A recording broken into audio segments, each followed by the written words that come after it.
Hello friends, મારી YouTube channel કલ્પના home કિચનમાં આપનું સ્વાગત છે। આજે હું તમારી સાથે શેર કરીશ વ્હાઈટ ઢોકળાની રેસીપી। તેના માટે આજે ખીચડીના ચોખા લીધેલા છે અને અંદર મેથીના દાણા લીધેલા છે।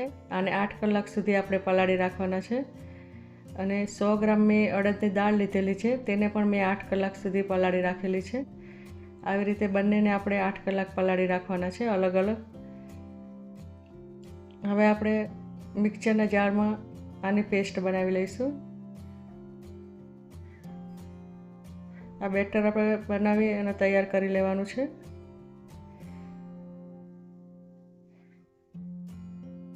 હવે આપણે આ બેટર તૈયાર થઈ ગયું છે।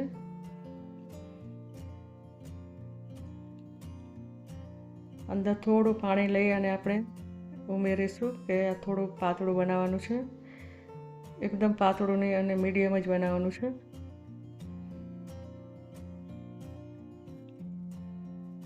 આવી રીતે મિક્સ કરી લેવાનું બરાબર।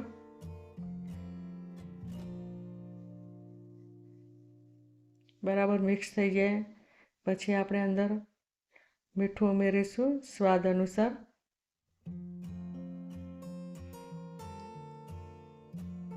મીઠું ઉમેરીને પણ આપણે બરાબર મિક્સ કરી લેવાનું। હવે આપણે સાજીના ફૂલ ઉમેરીશું અડધી ચમચી, તેને પણ આપણે બરાબર મિક્સ કરી લેવાનું છે। સાજીના ફૂલ ઉમેર્યા પછી થોડું વધારે મિક્સ કરવાનું છે કે જેનાથી આ જે ઢોકળા છે બરાબર ફૂલે।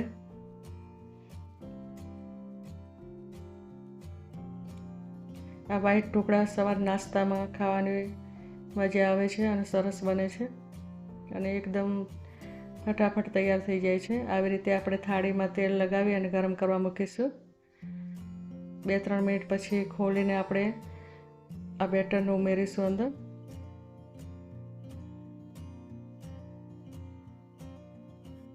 બરાબર રીતે ચમચાથી મિક્સ કરીને પછી જ એડ કરવાનું।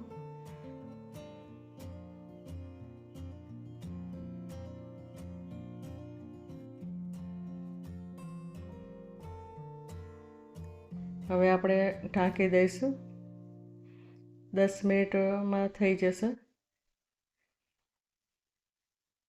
10 મિનિટ પછી આ ઢોકળા તૈયાર થઈ જાય છે। હવે આપણે એને જોઈ લઈશું કે કાચા તો નથી, ટૂપકીની મદદથી જોઈ લેવાનું અથવા તો ચપ્પાની મદદથી જોઈ લેવાનું।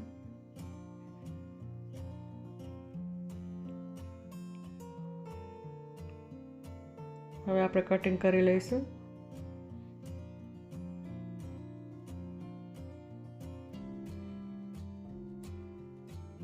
આને તમે દહીં નાખીને પણ આ ઢોકળા બનાવવાથી પણ સારા લાગે છે।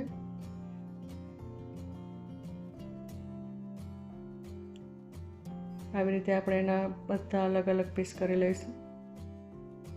આવી રીતે એકદમ પોચા બને છે।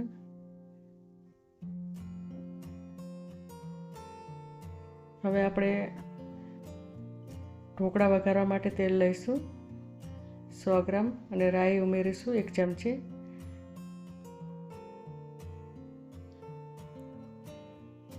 હવે હિંગ ઉમેરીશું અડધી ચમચી।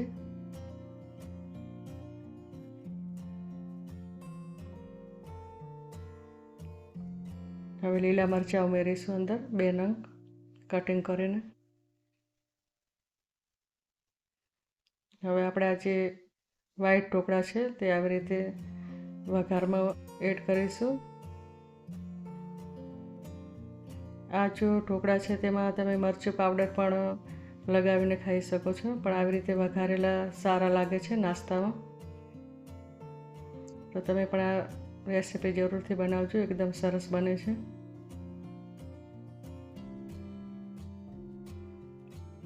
આવી રીતે એને પલટાવી લેવાના છે।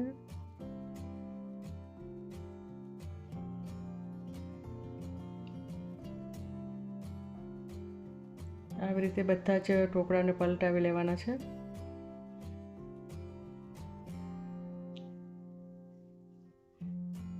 આવી રીતે નોનસ્ટિકમાં વઘારવાથી ચોંટતા નથી અને બરાબર એના અંદર રાઈ છે એ મિક્સ થાય છે મસાલામાં, અને આ જે લીલા મરચાં છે તેનાથી એનામાં થોડી તીખાશ પણ આવે છે।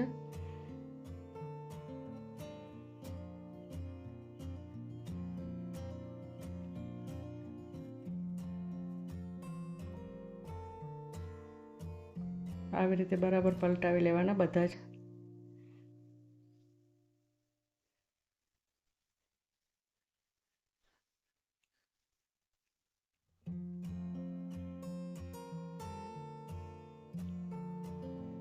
આવી રીતે આ જે વ્હાઈટ ઢોકળા છે તૈયાર થઈ ગયા છે. તો ફ્રેન્ડ્સ, તમને આ રેસીપી મારી કેવી લાગે? જો સારી લાગી હોય તો શેર કરજો, સબસ્ક્રાઈબ કરજો અને કોમેન્ટ પણ કરજો. અને હવે મળીશું આપણે બીજી રેસીપીમાં. ત્યાં સુધી બાય.